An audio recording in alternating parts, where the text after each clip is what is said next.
Any mention of martial arts is incomplete without Bruce Lee. Bruce Lee didn't live martial arts. He was martial arts. His skill was astonishing. Bruce Lee had a great form. Great form, beautiful form. His commitment was inspiring. He was interested in sculpting himself as a fighting machine. You can tell that he just puts everything he's got into all of it. His mixing of styles was revolutionary. He saw qualities in all these different martial arts that he could apply. He definitely was a trailblazer. And Bruce Lee's impact on all of martial arts still beats loudly today. Bruce planted the seeds that were the philosophy that became what MMA is today. It's Bruce Lee, the martial artist, on Bruce Lee Lives.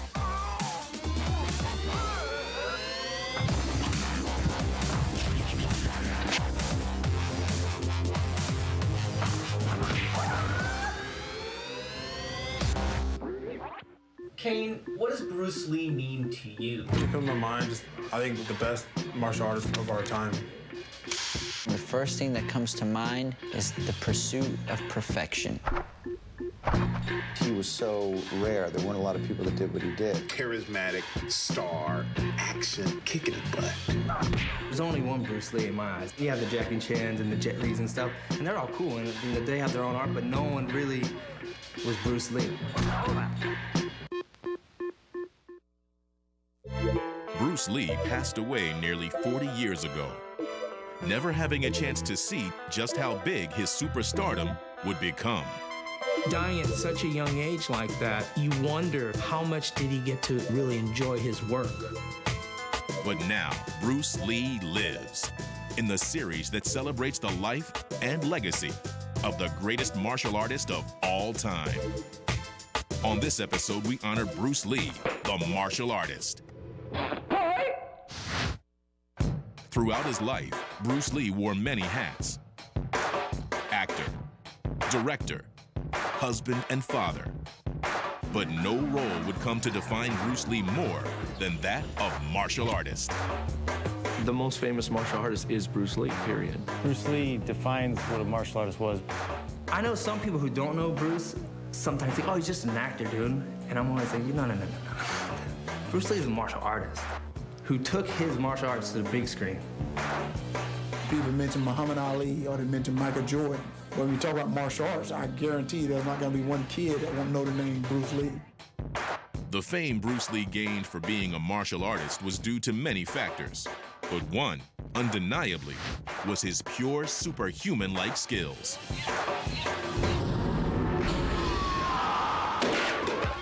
When the opponent expands, I contract. I contract. I contract. When he contracts, I expand. And when there's an opportunity, I do not hit. I do not hit. I do not hit. It hits all by itself. Bruce Lee was a phenom.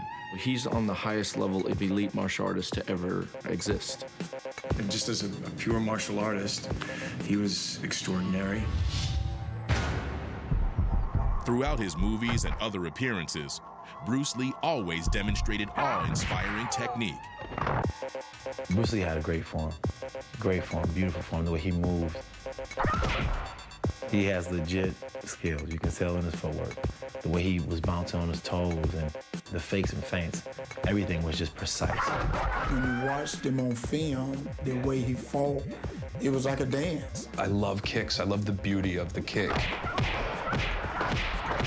And that was the thing that impressed me most about Bruce Lee. The extension that he got always inspired me, and because of that, I would sit and stretch for hours and hours and hours.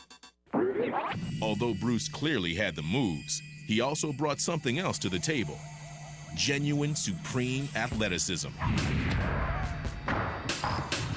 He wasn't the biggest guy, but still kind of power that he had. Not only would he deliver a punch, but the power behind that punch would just come out through his eyes, his body language, and through that punch. And the amount of power that he was able to produce on a bag or on a sparring partner was unbelievable. He popped me a few good ones, yes. Everything was very direct, very fast, and obviously, he was He was such a quick guy anyway. I remember him as a boy seeing some of those movies, and they are pretty incredible, and I don't think anyone's ever come close to that kind of speed. And if you just watch him, anytime someone gets in his range, he's attacking. So he's a very aggressive fighting martial artist. He was like a predatory cat that way, where you knew that once he pounced, it would be relentless. And that had nothing to do with being a physically imposing figure, which I always found as a great source of inspiration. You know, I'm 5'10", but I can kick one of my friends who's 6'7" in the head because of Bruce Lee. You know, I know that that's the reason. Bruce Lee could have been a genetic phenom, but the physical heights he reached were due to good old-fashioned hard work. Every day, I practice martial arts. You see? He trains hard. You see the work ethic come out. You can tell that he just puts everything he's got into all of it. Bruce Lee's philosophy was, you can never be prepared enough to compete. Bruce Lee trained for many hours each day. And Bruce Lee didn't just practice punches and kicks. What stood out the most was how great in shape he was. He had muscles, and he was fast and agile. He was interested in training the whole body and really sculpting himself as a fighting machine. The tool is your body. If your body's not in good shape, you can't do martial art. So a lot of people before, they didn't pay attention to the body, as Bruce Lee did. He's way ahead of his time period, you know. Bruce Lee focused on all aspects of physical fitness, from strength to cardio to even diet. Bruce Lee was the one who really started cross-training. He started using weights. He started using protein shakes. I'm gonna run for stamina. I'm gonna eat well, because if I don't put junk food in my body, I'm actually gonna be in better shape to go kick somebody's ass. He believed in full contact sparring and even helped popularize new types of gear. I think it's Enter the Dragon where you fight Sammo with those gloves. I'm like, whoa, I've never seen gloves like that before. Open finger gloves where you can grab people. It seems as though everything he did, he put his whole human force to it. He was trying to reach his maximum potential. As a martial artist, I really admired that Bruce Lee had focused on his athleticism. Martial artists at the time, they just only were interested in the technique and not realizing that if you put strength, power, and endurance behind technique, then you have an unstoppable force. A lot of what Bruce Lee said years and years ago really holds true today. Bruce Lee's work ethic and focus on technique and physical fitness has become a hallmark of top competitors today. Training is important because of the fact that you have to be able to learn the skill and hone your skills and be able to use your skills and know what your body's capable of doing. And it's not just martial artists who benefit from this theory. My big thing is to strengthen your core, which is very important in stunt riding because you got to move the bike sometimes with your hips and with your core. I think that that's something that has separated me from a lot of skiers. You know, if you're strong and your cardio and everything else is good, when you perform on hill, you can do stuff that you really didn't fathom. I mean, your off training is just as important, if not more important, as it is to ski on hill. And in football, it's the same thing. If you only do what has been done in the past, you're only going to get the results of what's been done in the past. I think you always have to keep forward thinking. You always have to think a little differently to try to get better results. Coming up, Bruce Lee introduces the world to martial arts weaponry. But first, Wing Chun Kung Fu, Bruce Lee's first martial arts style, is revealed.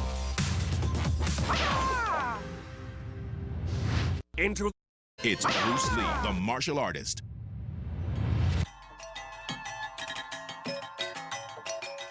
Bruce Lee first began studying martial arts as a teenager in Hong Kong, learning a style of Kung Fu known as Wing Chun, which would become his foundation and help inform his personal fighting style. In Hong Kong, Bruce Lee trained under Wing Chun Sifu Yip Man, one of the most famous grandmasters of all time. Today, Yip Man's lineage has spread all over the world. Sifu Alan Lee, also a former student of Yip Man, teaches Kung Fu in Queens, New York. Sifu Yip Man mentioned to me, Bruce Lee is a good student. He always hardworking. He is the gift for Wing Chun martial art. Like we are like Kung Fu brothers. Wing Chun is using the idea of defense and offense simultaneously. I am 63 years old, 5'5", and technically, Lauren is bigger than me, younger than me, stronger than me. Just boom!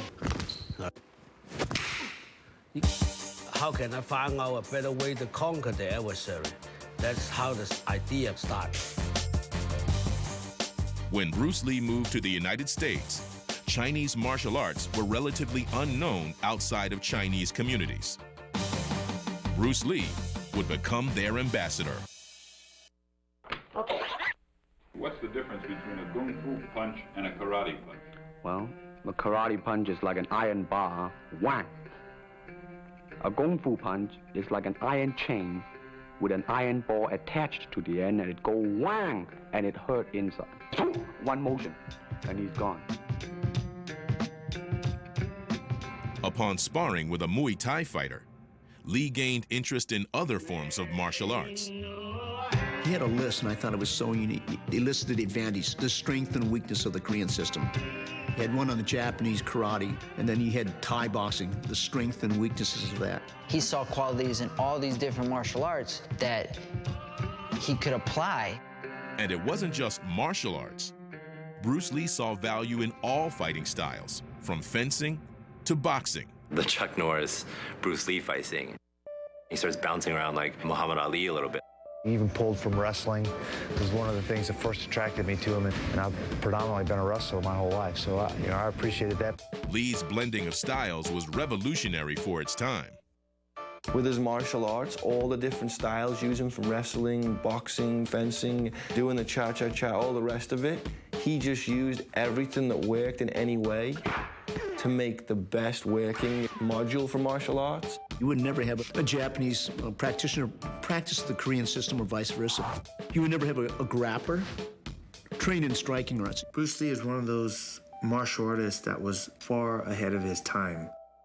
Bruce Lee wasn't only interested in hand-to-hand combats. He also studied martial arts weaponry, something he demonstrated throughout his films. In Game of Death, Bruce Lee showcased numerous weapons in his battle against the Filipino fighter played by Dan Inosanto. Hong Kong martial artist Sifu Fong is an expert in each of these weapons. There were the wooden dowels, which can be used as a pair or solo. There was the bamboo stick, good for a distanced attack. And of course, there were the nunchaku. Oh, dude, the nunchucks. The nunchuck scene was the bomb. I remember doing the nunchucks and all that because he did the nunchucks. Bruce Lee's studying of various fighting styles eventually led him to create his own martial art philosophy, which he called Jeet Kune Do.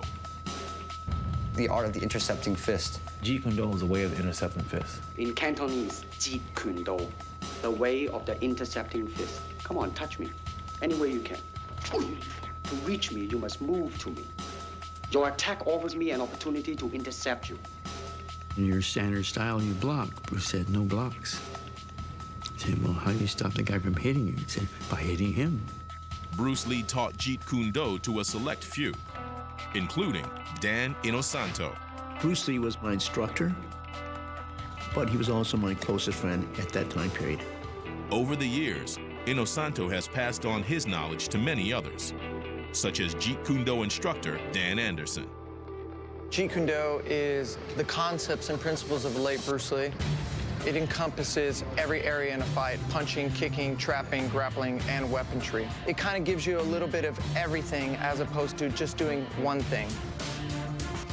Jeet Kune Do is definitely a dirty fighting system if you want to use it that way. You can kick the guy in the groin, you can kick the guy in the kneecap to try to break his knee, you could poke him in the eyeball, punch him in the throat, you could elbow his head, so there are really no rules. Although Jeet Kune Do is taught today, Bruce never meant it to be a defined style. The only way is no way. This thing of using no way as the way. In other words, use all ways. In martial art, you just don't use a Chinese way or a Japanese way or a Western way. You want to use all ways to solve your problem. Bruce Lee's whole thing was not to have one style. He didn't even want to name it Jeet Kune Do. He didn't even want to have a name for it. He didn't want to have any labeling to it at all. Jeet Kune Do is a state of mind he's trying to get across, and not necessarily, okay, here in Jeet Kune Do, we punch like this, we kick like this. And I never thought it was really a martial art. I always thought it to be really a philosophy more than anything else. Bruce would probably agree. To him, the martial arts were more than just technique. They were a way of life. Coming up, a new sport and multi-million-dollar business with Bruce Lee's mark all over it. He was a mixed martial artist. He believed in taking from whatever style you go to, whatever works for you, and using that. Into the world. It's Bruce Lee, the martial artist. Over time, Bruce Lee has become the most famous name in all of martial arts. He really revolutionized and catapulted martial arts. Who can we possibly name popular culture-wise before Bruce Lee that you can go up to somebody on the street and they would know their name? Before Bruce Lee's rise to fame, martial arts in the United States was practiced by a select few Americans. But ever since, its popularity as a whole has exploded. He was the guy who blew up martial arts. He was the OG, guy. He just brought the whole martial arts thing to the forefront. He brought it to popular culture and spread it across the world. Bruce Lee's the founder of modern martial arts. He was the person that really kind of pushed martial arts forward into the 21st century. Obviously, he began the Western fascination with martial arts, brought it to the masses in a way that it hadn't been exposed before. It probably started this trend of guys wanting to be able to do what he could do. Today, it's the rare martial artist who doesn't cite Bruce Lee as an influence.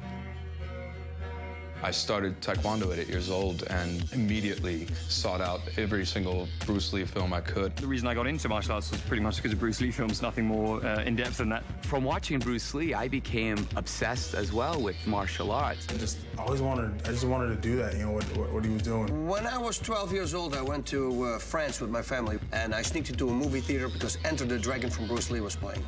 I came out of that theater, and that was it. I wanted to become Bruce Lee. Bruce Lee still influences martial arts today. The multi-million-dollar business of MMA relies heavily on his principles. In the mixed martial arts world, he's like a legend. Everyone who goes through first, second grade has to learn about George Washington.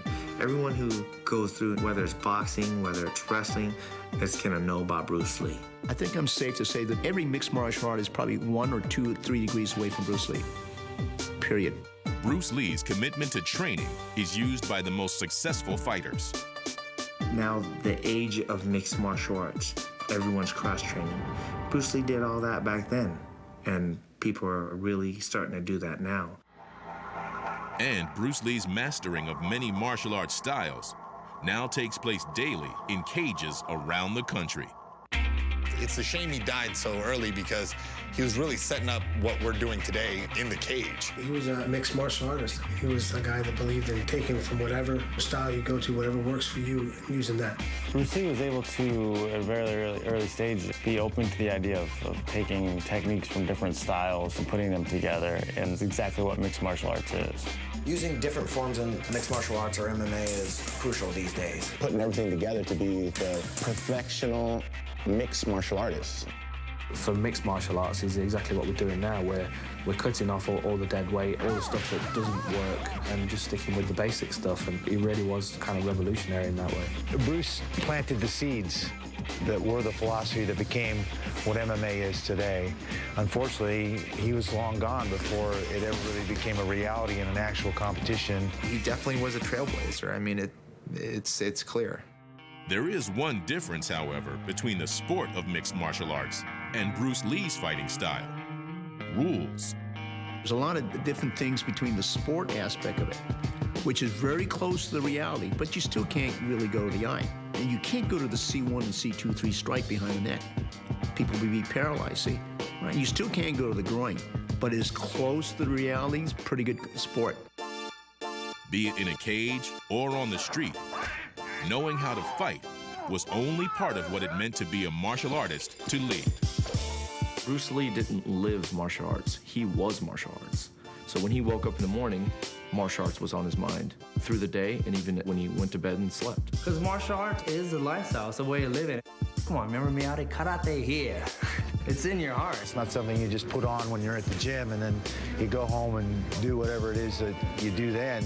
That mentality and that approach that you developed in martial arts is going to apply there in just about every piece of your life. A martial artist is trying to better his life through the use of martial arts skill. It's a mind, body, and spirit alliance, and that to me is what he was about.